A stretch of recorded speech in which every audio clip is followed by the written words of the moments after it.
You know, they've called me the annoyer-in-chief at the New York Times. I'm hoping that they begin to see that I want to be the reformer-in-chief and make this administration more effective and certainly cut down on the waste in government. I'm going to be investigating a president of my own party because many of the issues we're working on began on President Bush or even before and haven't been solved.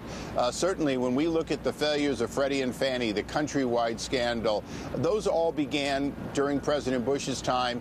When we look at mineral management service and the ultimate failure in the Gulf, that began years before. So I hope to try to bridge with hopefully ranking member towns who I've learned to work very well with. I'm hoping to bridge that multiple administration in as many places as possible when the enemy is the bureaucracy, not necessarily the current occupant of the White House.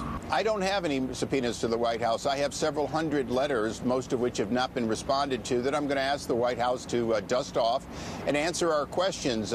Congressman, you made a lot of hay about the old ACORN investigation. Is that something you continue to want to investigate, or is that old news as far as you're concerned?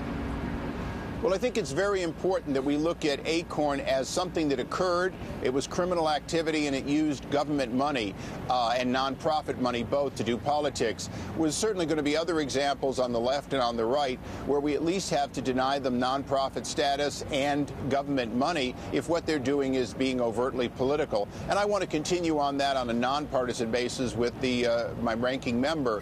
But I do think that the people understand that ACORN needed to go away. It went away. And we're going to continue to make sure there's no new equivalent. But, you know, we've got to move on to the real question of jobs.